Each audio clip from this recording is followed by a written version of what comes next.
Quiero empezar eh, este relato con esta frase.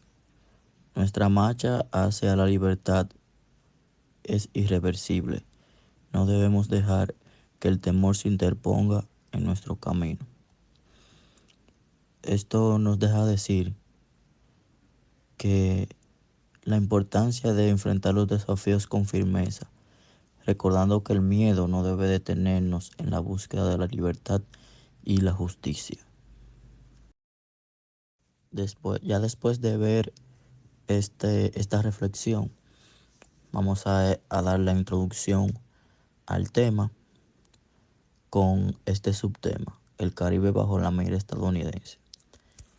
Vemos que al inicio del siglo XX, Estados Unidos veía el Caribe como su área de influencia directa, una extensión de su seguridad nacional y una región vital para su economía.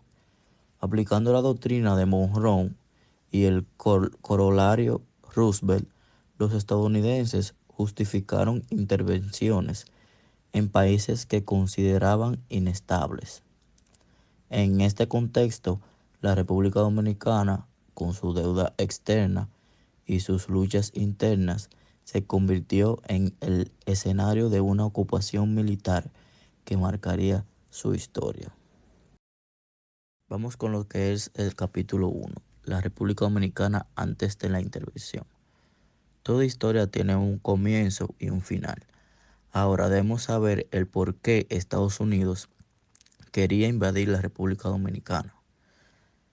En la década de 1910, la República Dominicana enfrentaba una crisis política y económica sin precedentes. Tras la muerte del dictador Ulises Erauz en 1899, el país había entrado en un ciclo interminable de golpes de Estado, caudillismo y rebeliones. Además, la deuda externa, que ascendía a más de 17 millones de dólares, mantenía el país al borde de la bancarrota.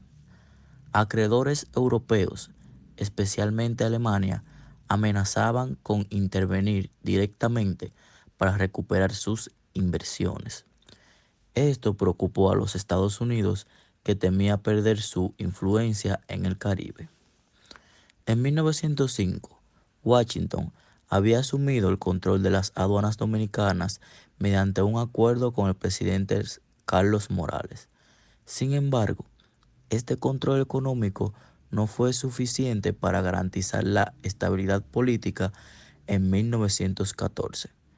Estados Unidos presionó para que realizaran elecciones supervisadas, resultando elegido Juan Isidro Jiménez Pereira como presidente.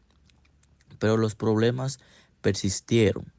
En 1916, una rebelión liderada por Desiderio Arias debilitó aún más el gobierno de Jiménez. Estados Unidos consideró que era el momento de intervenir directamente. Capítulo 2. El desembarco de las tropas y la imposición del gobierno militar. En mayo de 1916, fuerzas de la Marina de los Estados Unidos desembarcaron en Santo Domingo, alegando la necesidad de proteger a los ciudadanos extranjeros y restaurar el orden. Poco después, el presidente Juan Isidro Jiménez renunció, dejando al país sin liderazgo oficial. Bajo el mando del contraalmirante Harry Shepard, Estados Unidos estableció un gobierno militar. Este régimen controlaba todos los aspectos del Estado dominicano, desde la administración pública hasta las finanzas. Su objetivo declaraba esta estabilizar el país, pagar la deuda externa y construir una infraestructura moderna. Aunque el gobierno militar introdujo reformas importantes como la construcción de carreteras y la creación de Guardia Nacional Dominicana, estas medidas se implementaron sin consultar al pueblo dominicano. La ocupación fue vista como una afrenta directa a la soberanía nacional. Juan Isidro Jiménez Pereira había asumido la presidencia en 1914 con el apoyo táctico de los Estados Unidos, que buscaba un líder capaz de estabilizar la situación. Sin embargo, su gobierno fue contundentemente desafiado por fracciones internas, como las lideradas por el caudillo militar Desiderio Arias, quien llegó a tomar el control de partes del ejército y administración. Bajo el liderazgo del contraalmirante Harry Shepard, los estadounidenses establecieron un gobierno militar que se convirtió en la máxima autoridad del país. Este régimen centralizó el poder en manos de oficiales estadounidenses, desplazando a los líderes y administradores dominicanos. Capítulo 3. La resistencia de los gavilleros. La intervención no fue aceptada pasivamente. En las zonas rurales, especialmente en el este del país, surgieron grupos armados conocidos como los gavilleros. Estos guerrilleros, formados por campesinos y caudillos locales, lideraron una resistencia activa contra las tropas estadounidenses. Aunque carecían de recursos y organización, los gavilleros lograron mantener a las fuerzas ocupantes en constante tensión. Utilizaban tácticas de guerrillera como emboscadas y ataques sorpresas para desafiar la superioridad militar de los invasores.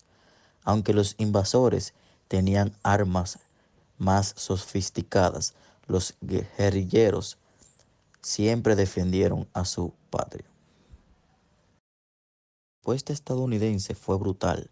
Campañas de represión que incluyeron bombarderos a aldeas y ejecuciones sumarias.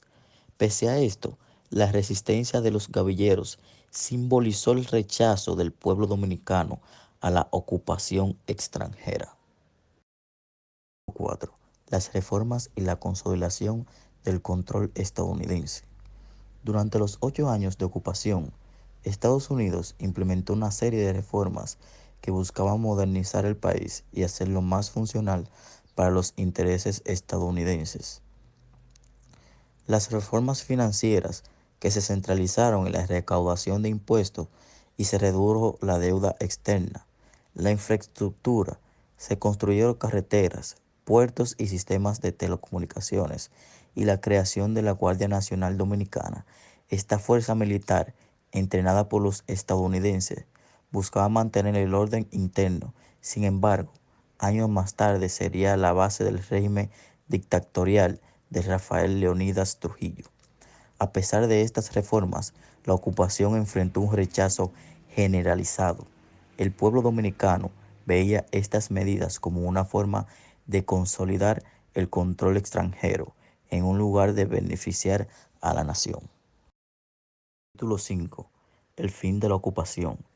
En 1920, tras la Primera Guerra Mundial, la política exterior estadounidense cambió.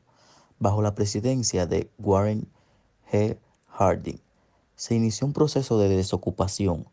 Estados Unidos reconoció que la ocupación militar era insostenible y dañaba su reputación internacional. En 1922 se firmaron los acuerdos de evacuación. Finalmente, en 1924 se celebraron elecciones supervisadas, resultando elegido Horacio Vázquez como presidentes. Proceso de desocupación. En 1922 se firmó un acuerdo formal entre representantes dominicanos y estadounidenses, conocido como el Plan Hughes-Peinado, diseñado para preparar la transición hacia un gobierno dominicano autónomo. Este plan incluía el retiro gradual de las tropas. Las fuerzas estadounidenses se retirarían en fases, garantizando primero la estabilidad política. Reforma electoral. Se estableció un marco para la realización de elecciones supervisadas por observadores estadounidenses, con el fin de asegurar su transparencia.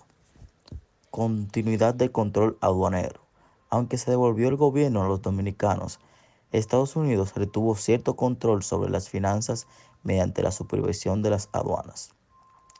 En plan Hughes Peinado fue promovido por el entonces secretario de Estados Unidos, Charles Evans, y por el diplomático dominicano Francisco Peinado, quienes jugaron roles cruciales en las negociaciones. En 1924 se celebraron elecciones libres bajo la supervisión estadounidense. En este proceso, Horacio Vázquez, un político experimentado y moderado, resultó elegido presidente. Vázquez había sido vicepresidente durante la administración de Ramón Cáceres y era visto como una figura de consenso capaz de liderar el país hacia la estabilidad. El ascenso de Vázquez al poder marcó el fin oficial de la ocupación el 12 de julio de 1924, cuando las últimas tropas estadounidenses abandonaron la República Dominicana. Este momento fue celebrado como una victoria nacional, aunque las cicatrices de la ocupación y las reformas impuestas seguían siendo evidentes en los años posteriores. Horacio Vázquez, presidente electo en 1924, Vázquez lideró la transición hacia un gobierno dominicano autónomo. Su liderazgo moderado permitió un periodo de relativa estabilidad en los años siguientes.